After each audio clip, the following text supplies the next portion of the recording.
Hello, World Wide Web. I'm Dr. Shado, the universe now little there, and welcome back to Stay, Democratic People's Republic of Korea, my first and only trip to North Korea. And I believe we're just getting back from the stadium with the Yeonji and the sports. Yeah.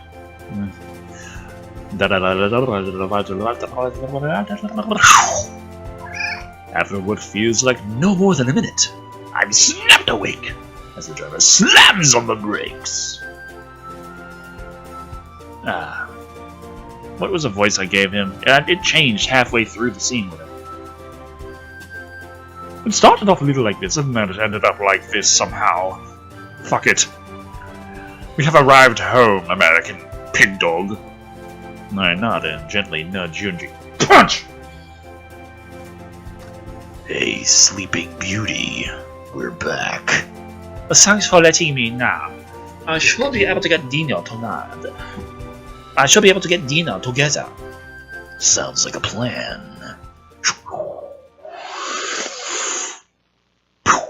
Now, how much of this is going to be the same shit? I don't know.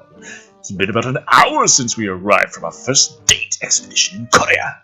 Yeonji insisted on cooking dinner for everyone, and Young is in a room, writing in a diary. I'm sprawled out on the floor, just staring at the ceiling.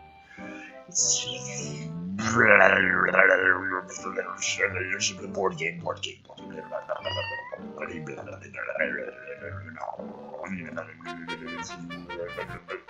Yes, you still grabbed Young's titty. Interesting, it's the same. Okay, so it is exactly the same, including which titty we grabbed, so that's something to keep in mind, I guess. We went on a date with Yeonji, but we grabbed some titties from Young. Okay, so we can go to Pueblo with Yeonji, or the one side. Let's go to Pueblo, because fuck it. God, Tara. You're really not helping. For several games in a row, you have not been helping. Several game sessions. The same games. Hidden amongst all of the Korean named places stands a very, very odd name for a place in East Asia. You gotta see what's behind this. I'm curious as to how a place called Pueblo ended up on a map of Korea. Care to explain? I can do better than that. I can show you. Get dressed and we'll go there. And I never actually said I wanted to go there. Too late, no backstage takes. We're going and that's fine. That's take backs, and I can't take anything back as I didn't ask in the first place. You may as well give up. Going to Pueblo is one of Yoonji's favorite tour destinations. If you don't go willingly, she'll just drag you there anyway. Can you give me the gist of what's there, at least? It may be better to just let you see for yourself. I don't want to spoil Yeonji's fun. She has fun outside of picking on me and tormenting her comrades. Of course she does. She also torments me. That's not tormenting you. That's sisterly affection. Stealing my clothes and towel from the base shower and forcing me to change you is not showing affection. I've only done that once. No, you've done it 11 times, and it wasn't funny or cute even once. I beg to differ on the cute part. See, even the American over there thinks it would be funny. No, he said cute, which means his mind is thinking something rather dirty. Guilty as charged, comrade Commissar. Haha, very funny. If you sass your commander in the Korean People's Army, you'll be shot. She's always so sarcastic. What? Even my humor is bad enough to get me shot. Yeah. I suggest you try to way out today and see where it gets you. Anyway, go get dressed while I cover the driver. Ma'am, yes ma'am. Well, time to take a quick shower and get dressed so that I can see what this big surprise is all about, even though I already took a quick shower and took a handful of Young's titties. If Yeonji is excited about it, then I'm both curious and scared at the same time.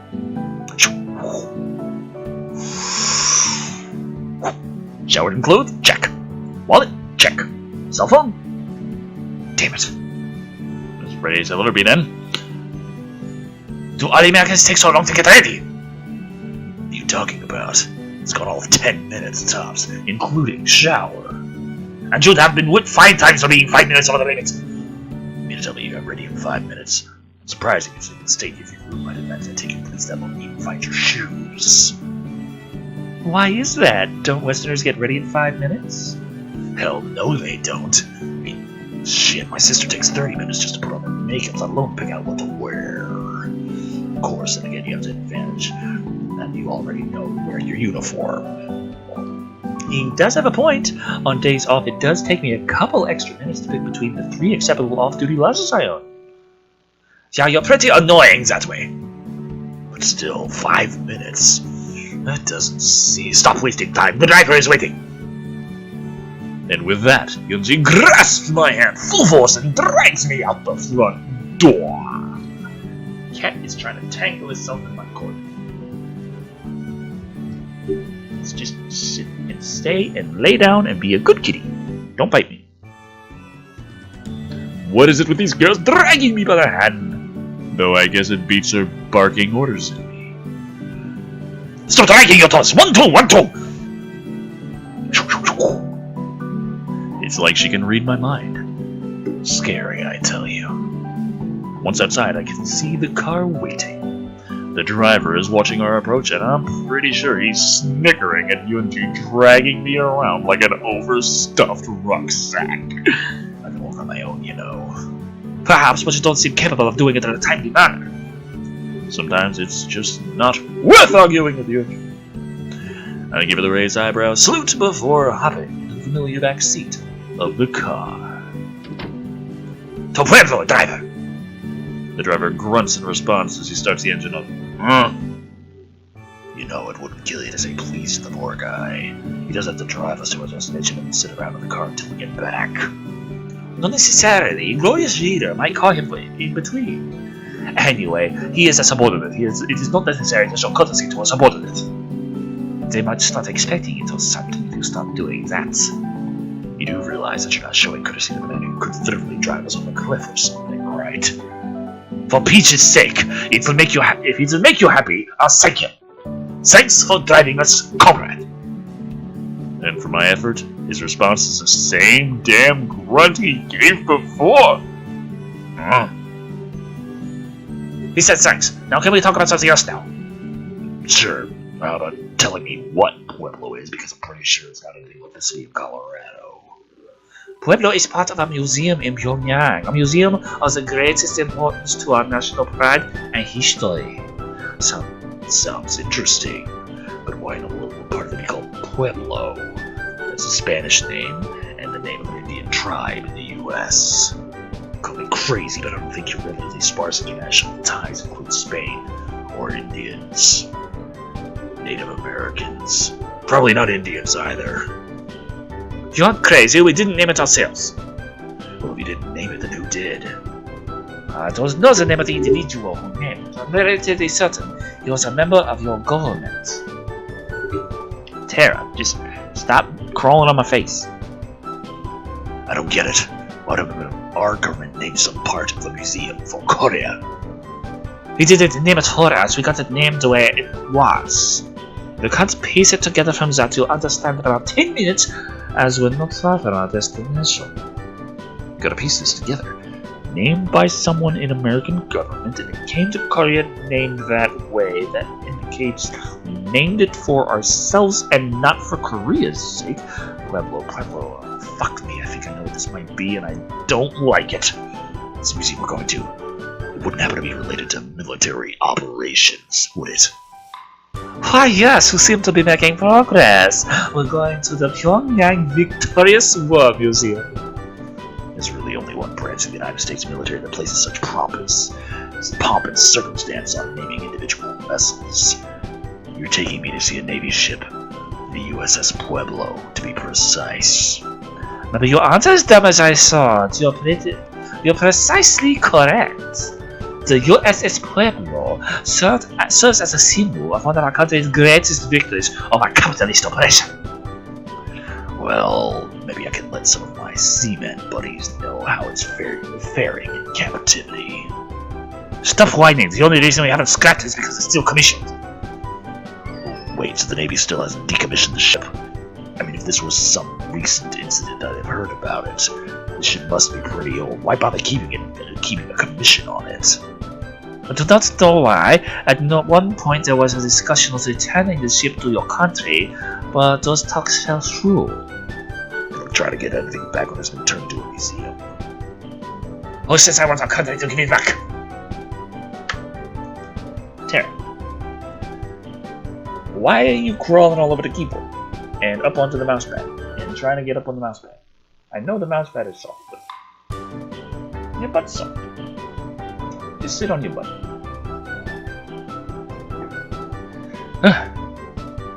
Suddenly I'm really not looking forward to this excursion! Anyway, I guess I'll get to see your country's side of the events. The true side, yes. The rest of the short car ride is completed in silence. Well, I'd say it was only comfortable silence for Yunji.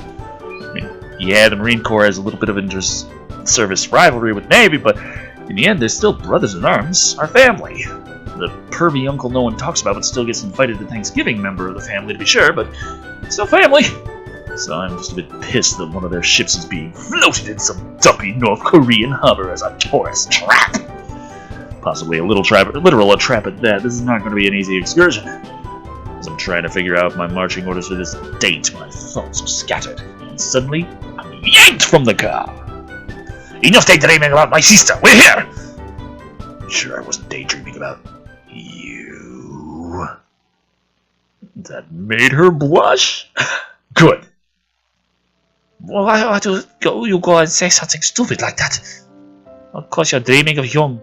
All guys do that. They spend one day in Korea, then they get a handful of Young boob. They never even look at me. You wouldn't happen to be jealous of Young, would you? Of course not. I don't even care about... As fun as this is, I do feel a little bad for Yunji. I should try and cheer her up some. It's obvious that she has trouble connecting with people. Relax, Yunji. I wasn't daydreaming of Young. Or even you. Believe it or not, guys do think of other things than girls from time to time. I was thinking of... other guys. Is that true? Of course, sometimes I think about food, too. I hate you! I don't believe you. You're too cute to truly hate anyone. So are we going to the museum or directly to the ship? I promise you the Pueblo, so we'll go there first. She grabs my hand and starts leading me towards the harbor off the Botan River. Sure enough, there's an old Navy ship moored there. However, it doesn't look like much of a combat vessel. There, that's my face. That's my face. That is my face. Even a Marine like myself can tell that this ship lacks any modern equipment, and seemed to only be armed with 2 Medusas, Browning 50 cal machine guns, in polite company. Impressive feat, capturing a Navy ship. I suppose capturing a combat ship from the second best Navy in the world is sort of an accomplishment. Hate to rain on your poop deck, but that's not a combat ship. And just how would you know, Mr. Army Ranger boy? First, I'm not a ranger. I'm not even in the army. Secondly, look at some of the decks. They're too low. Get into close combat and the ship could be boarded easily, and the weaponry appears defensive at best. Well then, if not for combat, what was this ship used for? Can't say for certain, but giving a guess, I'd say it started out as a supply or cargo ship. The low decks would serve well for tossing stuff on and off. That's ridiculous. Why would a supply ship be stationed anywhere near Korean waters? I don't know. When was it captured? January of 1968. Now it makes sense! It's close to the Vietnam War era. A ship like this would be adequate for reconnaissance missions. So it was meant to be a spy ship after all. Damn. I'd hoped it was just a rumor. Afraid not. It was caught in the Pacific around Japan or Korea in 1968. It was likely attempting to gain info from radio frequencies. It wasn't Japan. The American ship clearly violated Korean waters. You'll see when we get to the gallery. Before long, we're taken on board the Pueblo. While entering, I have to admit, they've kept the boat in pretty decent shape.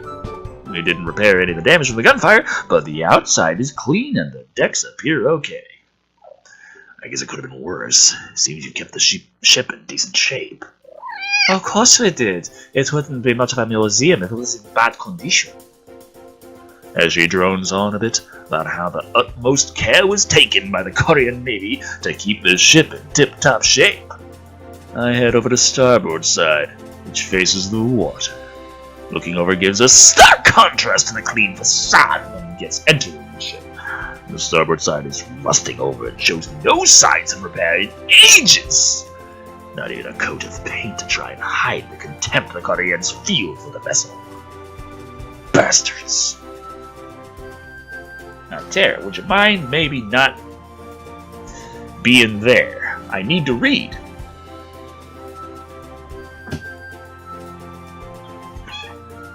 Hey, Yunji. Your Navy does know there are two sides to a ship, right? Of course I do. Even I know that. Port and starboard. What about it? Your port side looks fine, but it doesn't look like you touched the starboard side since you acquired the ship. No one ever looks over there anyway. Leave it to you to be the one person to walk over and check the side no one cares about. Come on now. You said this was a symbol of one of your country's greatest victories. Couldn't you put a little effort into preserving it if it's so damn important? Nope, can't be bothered. First, front looks good, inside is fine. Who cares about the backside?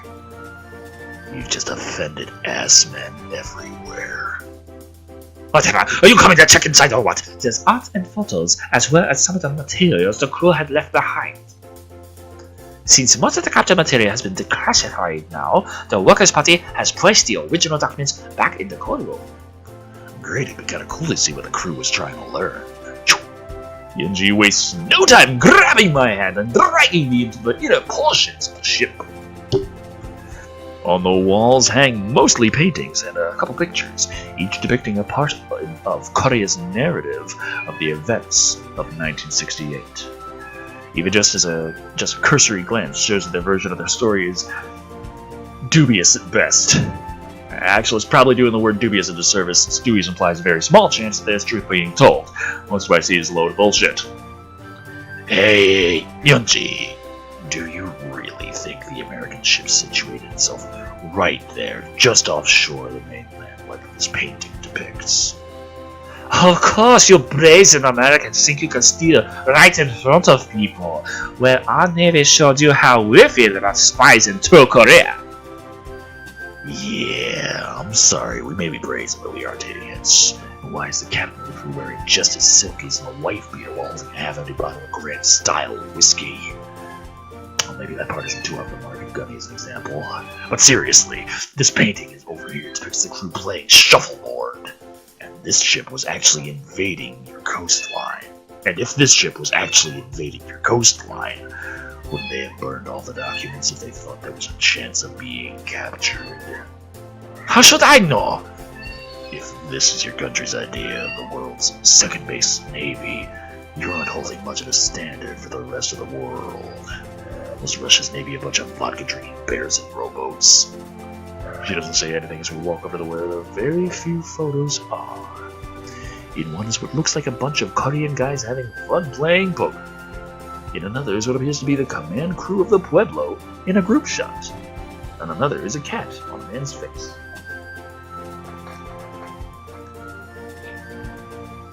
Tara, what the fudge?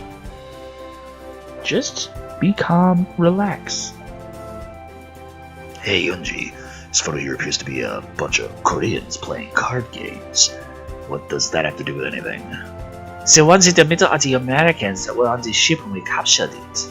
This photo shows them having a good time with our countrymen and how well they were treated in captivity as negotiations ensued. Yeah, not seen it. I don't see any Americans in this picture at all. I mean, yeah, we are a pretty big melting pot of different ethnicities, but there's no way we had that many Asian crew members back then. Hell, I don't even see any black guys in this photo. I mean, not to be silly. There's no way these are the actual crew members. Clearly, you aren't looking hard enough. Those 6 in the middle are absolutely American. I don't think we're going to agree on this. There's nothing to agree to. Facts are facts, and the picture says 100 was. We really need to work on your shrine. Dropping the subject of why Korea thought this could pass off their Navy crew. What was she? Is that supposed to be a line for the protagonist? Because it really doesn't sound like something that Yoonji would say after fucking up some slang. I'll just say, dropping the subject of why Korea thought it could pass off their Navy crew as ours, I turned to the group photo. A few of them sitting as a group, like part of an interview or something. These guys actually look like an American crew, so this must be a propaganda photo. Looking closer, I noticed something about the crew members. Something that they're doing that changes my opinion on at least these sailors. Those glorious bastards. Way to go, boys. This Marine salutes you, absolute madmen. hey.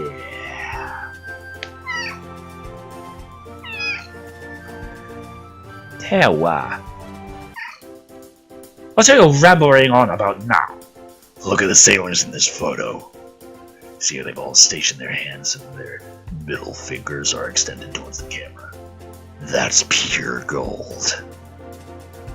You mean the Hawaiian Gold Rock sign? Yes, the sailors said that they were treated so well they wanted to extend well wishes to our Navy members.